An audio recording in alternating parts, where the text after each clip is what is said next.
अब देखिए जगत गुरु तत्वदर्शी संत रामपाल जी महाराज के मंगल प्रवचन। अब ये बात आप पहले भी पढ़ाया सुना भी करते, लेकिन आज सुनोगे ना आपकी छाती में लगेंगी सारी, क्योंकि अधिकारी के बिना ये अमल में आ ही नहीं सकती। और परमात्मा की दया इस दास पर है। आपको दास बार बार समझाता है, दास एक जीव है, लेकिन समर्थ के संग में उस परमात्मा ने दास को अपना मान लिया। और दास एक चलता फिरता पावर हाउस है, पावर का, जो इस पूरे संसार में तो पर्याप्त है। इतनी पावर है दास को दे रखी, पूरे विश्व को इंक्लूडिंग ब्रह्मा विष्णु महेश तक को इस दास के पास तो मालिक ने, क्योंकि ये ऊपर से आ रही है पावर। अब जहां कोई पावर हाउस है बरवाला में, वो पावर हाउस से खोखा है और उसका कनेक्शन थर्मल प्लांट से है, जहां बिजली दिन रात बनती ही रहती है, वहां एंड होता ही नहीं। और इसकी अपनी अक्षमता है, ये बरवाला के लिए पर्याप्त है। और लेकिन वो लाइट आ रही है वहां से, अगर यहाँ इसको जरूरत ज्यादा बढ़ेगी तो इसकी अक्षमता भी बढ़ जाएगी। लेकिन लाइट आ रही है पीछे से ही, तो उस परम पिता से, कबीर भगवान से, सतलोक से दास के पास वो पावर आ रही है और आगे कनेक्शन दास आपको उसी पावर से दे रहा है। अब क्या बताते हैं कबीर, जिव्या तो वाहे भली जो रटे हरि नाम, नहीं तो काट के फेंक दियो यो मुख में भलो ना चाम। परमात्मा के नाम के जाप की कितनी महिमा बता रहे परमात्मा।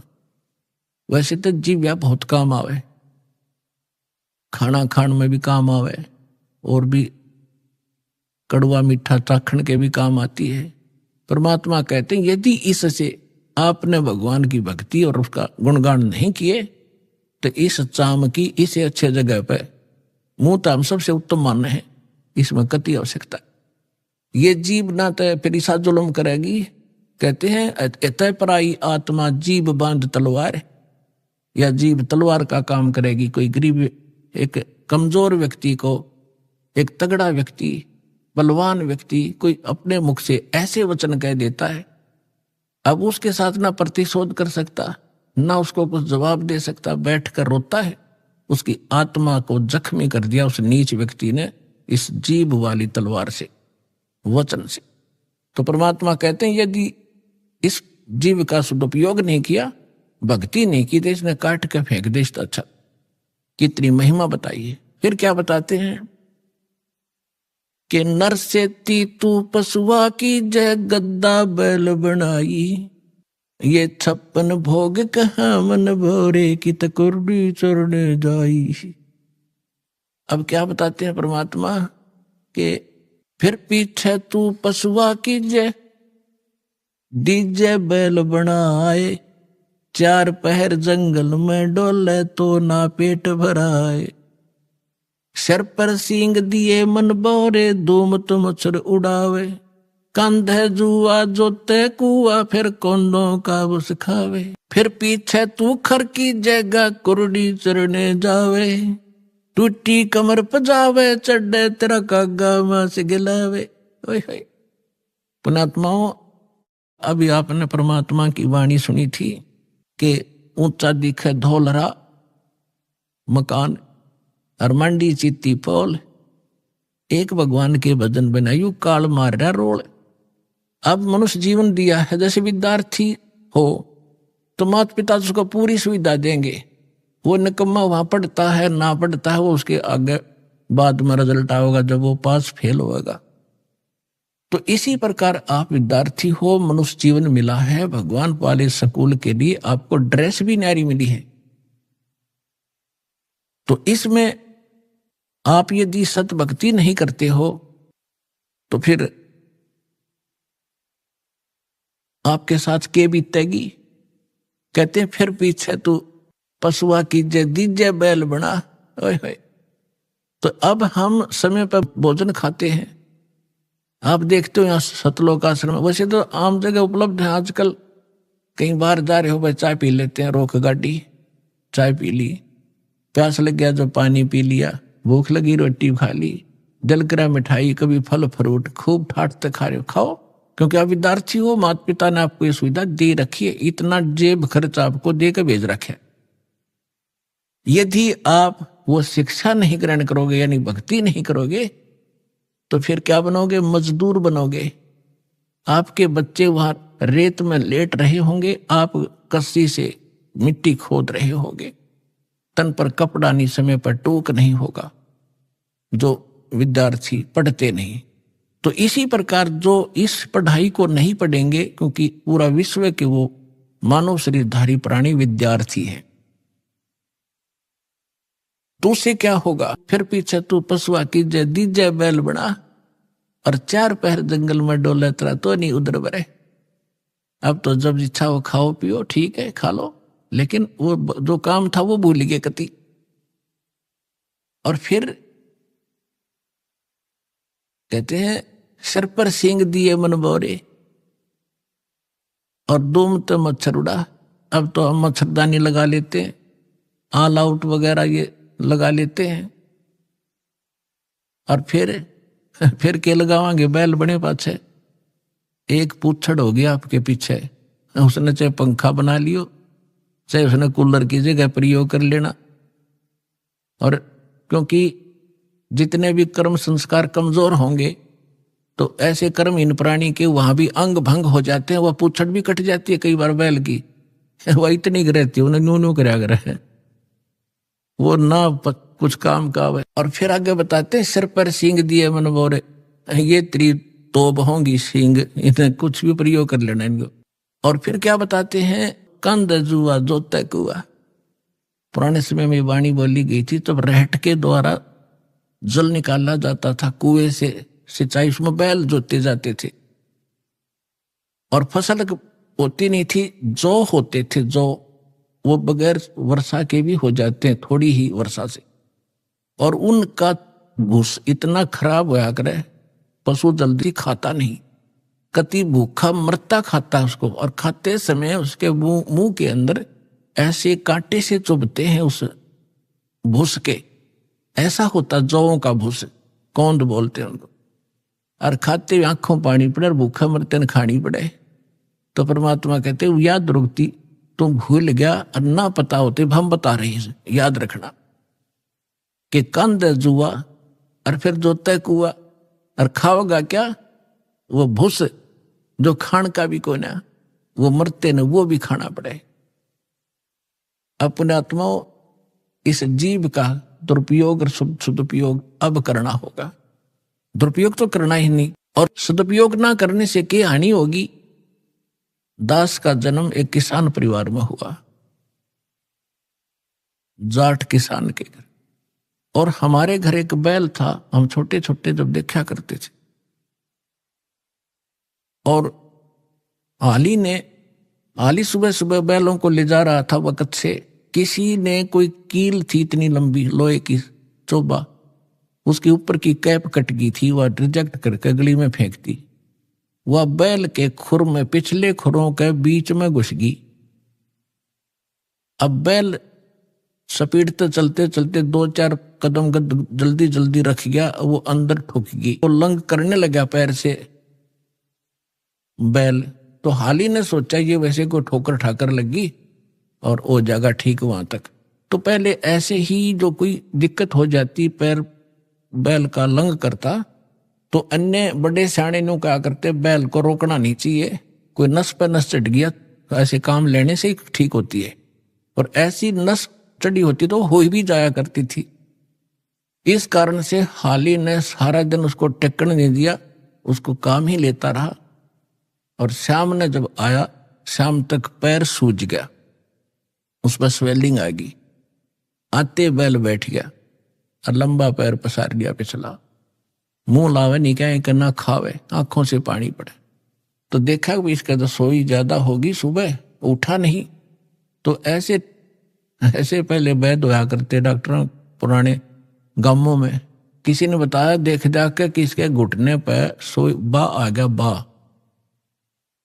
अब सोई चढ़ गई ऊपर घुटने ताई,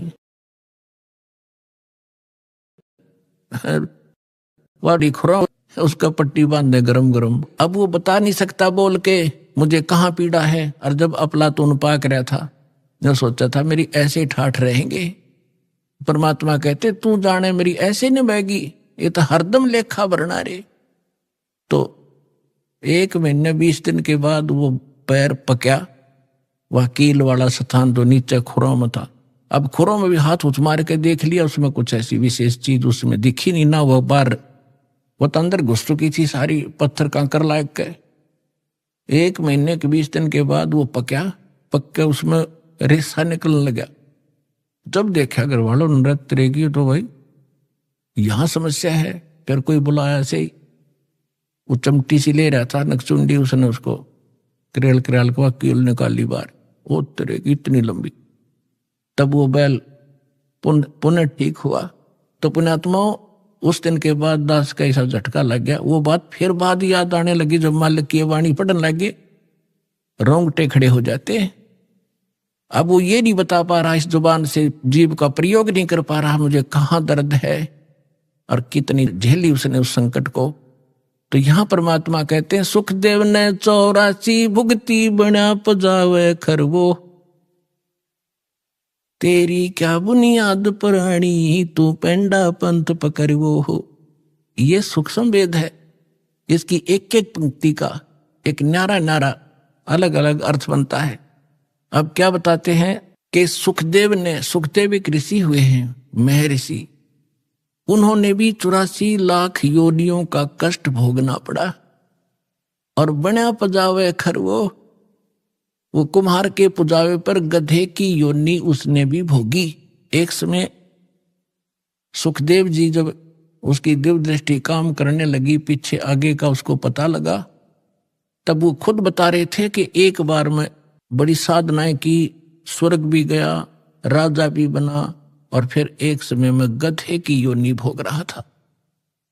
अंधा हो गया, धनी ने छोड़ दिया, कुमार ने 2 डंडे मारे और कर दिया चलता। मैं चलता चलता एक पगडंडी पर जाता जाता जंगल में पहुंच गया। वहां एक नाला था, इक्का दुक्का व्यक्ति वहां से आता जाता था।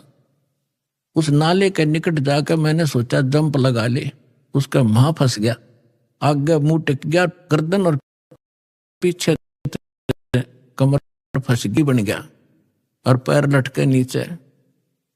अब वहां किसी ने मुझे निकाला नहीं, क्योंकि सारा दिन में एक आध व्यक्ति जा उस रास्ते से, मेरी पुली बना ली।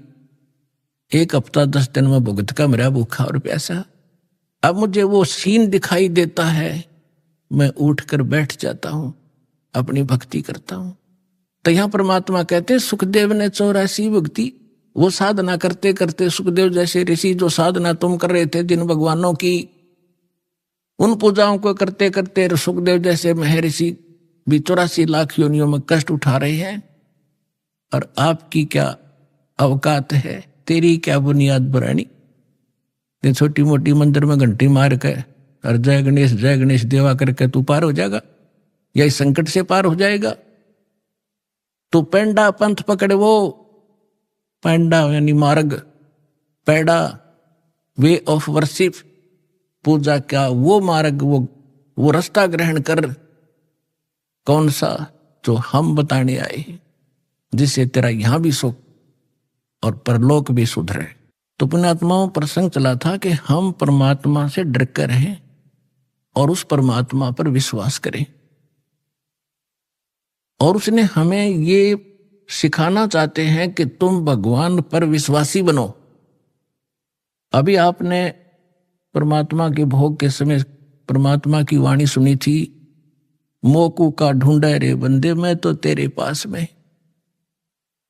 सब कुछ नकारा करके क्या बताया है, कहे कबीर सुनो भी साधो, मैं तो हूं विश्वास में। यदि आपको यह विश्वास हो गया Kabir is God, Kabir is supreme God, तो राहत भगवान देगा। और जय आपके मन में शंका संशय रहेगी तो मालिक सहारा दे नहीं पाओगा, आप केवल वर्क डन ही प्राप्त करोगे। तो उसके लिए दास का प्रयत्न रहता है कि आपके हृदय में सब शंका हटा के और परमात्मा को परमात्मा जचा दूं, और तभी आप आगे बढ़ोगे। जब आपको विश्वास होगा कबीर इज गॉड, इसलिए रह रह कर ये सत्संग सुनाए जाते हैं, प्रमाण दिखाए जाते हैं, ताकि आपकी शंका जट कति मूल से नष्ट हो जाए। और फिर कबीर साहब रह जाएगा। आज तो हम उसको कवि समझ कर रिजेक्ट करे बैठे थे, लाल को कौड़ी समझ रहे थे और कौड़ियों की गठड़ी बांध रखी थी। 36 प्रकार के देवता पूजा करते, उनको लाल समझ कर हम डले ढोरे थे। परमात्मा कहते हैं चारों युग में मेरे संत पुकारे, और कोक कहा हम हेल रे, हीरे माणक मोती बरसे, ये जग सुगता ढेल रे। हम चारों युगों में ये ज्ञान बताया कर चले गए, हमारा किसी ने नहीं सुना। ये पर भी लेन जात है दुनिया, हमारा ज्ञान किन्हें ना सुनिया। ये केदारनाथ पर जाकर मर गए हजारों की संख्या में, और हमारा ज्ञान किन्हें नहीं सुनिया। कितना आसान तरीका, कैसी यहाँ परमात्मा ने अपने बच्चों के लिए सुविधा दे रखी है। ये आपका पिता है, ये आपके पिता का घर है।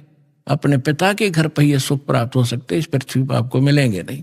तो प्रसंग चल रहा है, परमात्मा ये सिद्ध करना चाहते थे। परमेश्वर कबीर साहब जी एक झोपड़ी रहा करते थे, कपड़ा बुना करते थे, और कपड़े की बुनाई की जो मेहनताना आता था उसी से अपना परिवार पोषण करके दिखाते थे। परमात्मा का अपना कोई निजी परिवार नहीं था, उसका तो सारी सृष्टि परिवार है।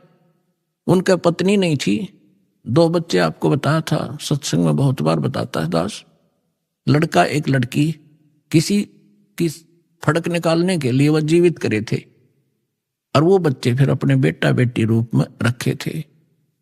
2 माता पिता थे, मुंह बोले, जन्म नहीं था उनसे मालिक का, वो निसंतान थे। के फूल पर परमात्मा सतलोक से आकर एक ऋषि से उठा ले गए थे। तो वो सब लीला करते हुए युवा हुए, तो दुल्हे का काम करने लगे, धान कहलाए। मात पिता मेरे कुलदासी, हर दुल्हे का पुत्र आण को आया जगह है। तो परमात्मा ये ज्ञान दिया करते थे, और साथ में ये एक रिहर्सल, एक एग्जाम्पल कोड करके चले गए कि संसार में मेरे तो निर्धन कोई नहीं हो सकता, और निर्धन होकर भी नीत साबित रखे। जैसे दास ने बताया था कि आपको यहां बुलाने का उद्देश्य है कि आपको सब क्रियाओं से परिचित कराऊं, परमात्मा के लाभ को प्राप्त लेने की विधि आपके हृदय में जचाऊं, ताकि आपकी नीत साबित हो, दान करने की नीत बने। और धर्म दान करे बिना उभर नहीं सकते आप। जैसे दास ने कहा था कि किसान ने फसल भी बो दी, बीज बो दिया, और खाद पानी डालिया नहीं, तो सफल नहीं हो सकता। ओनली केवल मंत्र देण मात्र थे आप सफल नहीं होगे। इसमें खाद पानी है, ये तो बीज है, मंत्र जो तीनों मंत्र है, और इसमें ये 5 यज्ञ समझो खाद पानी है। तो ये प्रॉपर डालने पड़ेंगे, जैसे दास आपको गाइडलाइन बताता है परमात्मा की बताई हुई, तब आपकी भक्ति रूपी फसल पूरी होगी। तो उसके लिए परमात्मा भी यही क्रिया कराया करते। जितना मेहनताना मिलता अपने निर्वाह के योग्य रख के बाकी को भंडारा धर्म में लगा दिया करते थे। कहीं सत्संग करने लग जाते, वहां भंडारा कर देते थे। अब परमात्मा साथ साथ एक तत्वदर्शी संत की भूमिका भी कराया करें, वो उनके विधान में है, उनकी लीला में है। तो ये ज्ञान सुनाया करते थे जो दास आपको बता रहा है कि 3 देव की जो करते भक्ति, उनकी को दे ना हो वह मुक्ति। जो भक्ति करते नहीं वो अपना जीवन नाश कर रहे हैं, और जो शास्त्र विरुद्ध साधना कर रहे हैं, ब्रह्मा विष्णु महेश तक की, वो भी अपना जीवन नाश कर रहे हैं। ब्रह्म तक की साधना करने वाले भी अपना जीवन नाश करें। केवल परम अक्षर ब्रह्म, उस पूर्ण परमात्मा की भक्ति से मोक्ष होता है। तो इसलिए परमात्मा कहा करते थे, जिस कारण से हमारे धर्मगुरु हिंदू और मुसलमानों के दोनों नाराज हो गए। उन्होंने हर तरह से ज्ञान से भी पराजित कर दिया दाता ने उनको। उन्होंने उनके साथ जुल्म ढाए कर उनसे मरे नहीं, हार कर वो थक गए। उन्होंने क्या स्कीम बनाई, उससे पहले सिकंदर लोधी उनका शेष हो चुका था, दिल्ली का सम्राट। उन्होंने क्या स्कीम बनाई कि एक बार सब ने इकट्ठा होकर कि इसकी बेइज्जती कर दो। वैसे तो काबू आ नहीं रहा, यहां से भाग जा काशी से, किसी तरह हमारा पीछा छूटा है, हमारी तो रोजी रोटी बंद करवा दी इसने। तो उन्होंने झूठी चिट्ठियां डाल दी सब आश्रम वालों के पास कि भाई कबीर नाम का एक व्यक्ति है, सेठ है, और वो काशी में रहता है इस कॉलोनी में, और ऐसे ऐसे 3 दिन तक भंडारा करेगा, सब आमंत्रित हैं। और साथ में एक और लिख दिया कि 1 असरफी यानी 10 ग्राम सोना, और साथ में एक दोहर यानी बहुत बढ़िया कंबल टाइप होता था पहले, दौर बोले आते, वो प्रत्येक खाने के बाद दक्षिणा में दी जाएगी। तो ये साधु संत बेचारे इसे पेट भर होया करते, इन सब चेले श्रृंगार लिए, चलो लुल्ला लंगड़ा था बिठा लिया गिर, आश्रम में तो बैठा था अंधा काना कि सारे चलो, प्रत्येक खाने के बाद 1 असरफी मिल लेगी, 1 दौर मिल लेगी, और वह अपने जो उनका हेड मुखिया उसके पास जमा होती, फिर वो चीज से उसको देते और बढ़िया भोजन मिलेगा। तो कहते हैं 18 लाख आदमी आगे, ये साधु संत फकीर सारे गिरी पूरी सब मंडलेश्वर। अब सुबह सुबह रविदास जी और कबीर साहब तकरीबन इकट्ठे रहते थे सारा दिन लगभग। तो सुबह सुबह रविदास जी घर से उठे, देखा बाहर मेला भर रहा, भाई पूछा कहाँ से आए हो तुम, कौन हो, क्या फंक्शन है आज तुम्हारा इकट्ठा होने का। तो वो बाबा लोग कहते हैं कि काशी वाले तुम कौन सी दुनिया में रहते हो, तुम्हें पता नहीं हम इतनी दूर से आ गए कि यहाँ कबीर नाम का कोई सेठ है, और ऐसी उस कॉलोनी में रहता, जुलाहों वाली कॉलोनी के पास, नीरू का पुत्र है। उसमें पूरी डिटेल बता रहा कि कितने भ्रम रह जा किसी गए, और उसने ये भंडारा कर रखा 3 दिन का, और साथ में ऐसा ऐसा लिखा है, और तुमको पता नहीं बनारस के बनारस में। अब रविदास जी तो समझ गया कि ये किसी ढीठ आदमी की बकवाद है, राज तो नाश पीट दिया इसने, दुनिया आ गई निरी। रविदास जी पहुंचे परमात्मा वाली झोपड़ी में और कहने लगे महाराज जी आज तो नाश हो गया, काशी छूटेगी। क्या हुआ बताता है कि किसी ने झूठी चिट्ठी लिख रखी आपके नाम तय है, और न्यू लिख रखा है 18 लाख आदमी आगे हैं, और न्यू लिख रखा है कि 1 असरफी देगा, प्रत्येक खाने के बाद 1 दौर दक्षिणा मिलेगी। इस लालच में गिनती नहीं होती, इतने आ रही है। परमात्मा बोले रविदास एक कुंडी लाले भीतर थे और बैठ जा, आप वहां जावाएं को नहीं, आप चले जाएंगे टक्कर मार के। रविदास जी बैठ के ने बोला भक्ति करे, आपत्ति में भगवान याद करना चाहिए, मैं भी माला जपू तो भी बैठ जाए, आप भी बैठो। अब परमात्मा वहां बैठे, रविदास जी ने देखे ये माला जप हैं, और परमात्मा पहुंचे सतलोक में। वहां से फोन कर दिया कि मां रहा हूं, तैयार करो फटाफट। सतलोक से उन्हीं आत्माओं से 9 लाख तो बैल बनाए, और उनके ऊपर बना बना भोजन, जलेबी कचौड़ी पकौड़ी हलवे पूरी, वहां तो सदा नौका नो रहे बना बना, और लाद के 1 सेकंड में पहुंच गए वहां, गंगा के परले पास से खड़े हो गया आके, दुख खुदड़ो तू बोल। और फिर गंगा से आगे आना था, वह गंगा इतनी फुल स्विम पर चल रही थी, एकदम पानी 1.5 फुट हो गया। दुनिया देख रहा है इतनी एकदम डाउनफॉल, गंगा में पहली बार देख रहे हम, जल नीचे उतर गया। तो उधर से क्या देख रहे हैं, घाट में का नर्रे बैल आने लग रहे हैं, सब देखें खड़े हो कर ये कौन आ गया। और दूसरा रूप बना लिया परमात्मा ने, और केशव नाम बताया अपना एक व्यापारी का। पहले बंजारे होते थे, बंजारे बिजनेस किया करते थे बैलों के ऊपर, जैसे गधों पर बोरे होते ऐसे बैलों पर लादा करते थे, यही ट्रांसपोर्टेशन का साधन था। आजकल तो ट्रकों से होती है, फिर बैलगाड़ियों से शुरू होगी थी, लेकिन पहले बैलों के ऊपर, जंगलों में रास्ते थे नहीं, जंगलों में से निकाल ले जाते, आगे पीछे बैल लगा के जैसे ऊंट बांध लिया करें। तो उस समय ऐसे बंजारे लोग बिजनेस किया करते थे, किसी मंडी से गुड़ ले आते, उसको वहां बेचते जहां गुड़ नहीं होता था, तो उनको बंजारा बोलते थे।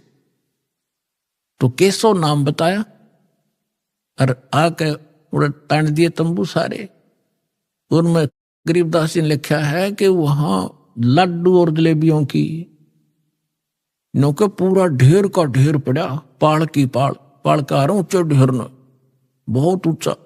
अब 18 लाख आदमी का भोजन, और कोई पतीला मुताबिक को नहीं। तंबू बिछा कर बढ़िया कपड़े नीचे, और सुंदर तंबू टेंट सुंदर ऐसे चमकीले, धूल भी ना लग गया उनके, कर दिया भंडारा शुरू।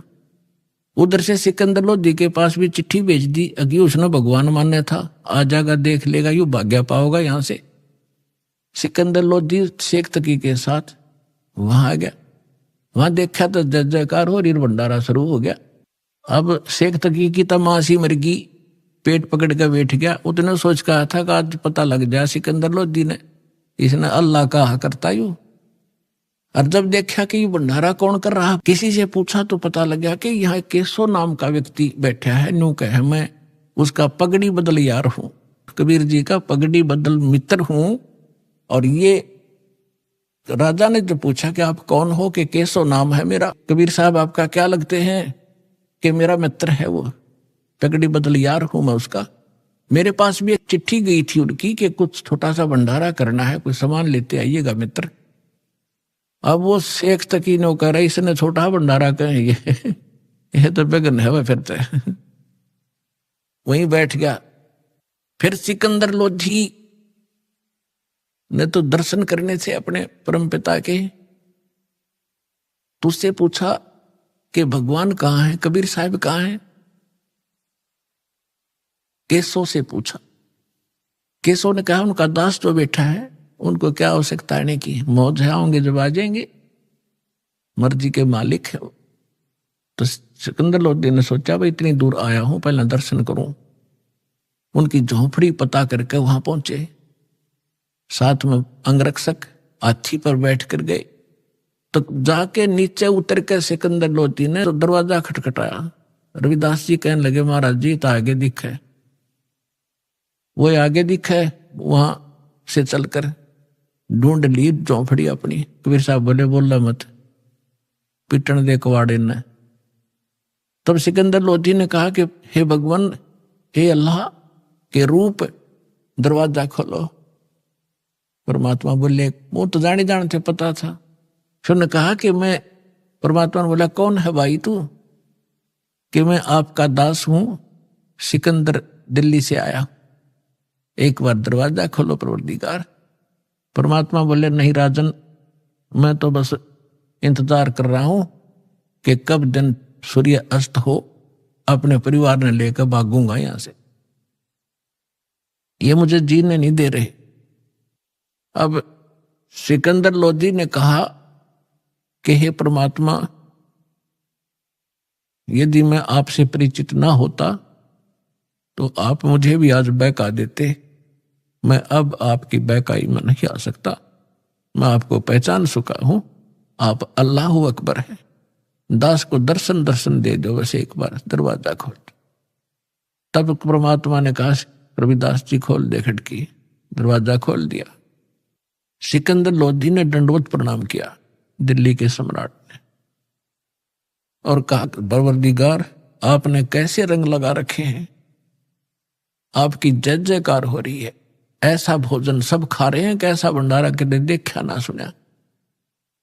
और आपका मित्र वहां पर, आपका मित्र जिसके पास आपने पत्र भेजा था वो बैठा वहां पर, केसो नाम है उसका, वो तो खुद वहां भी बैठे, दो उठौड़ है, एक तू भया एक से दो।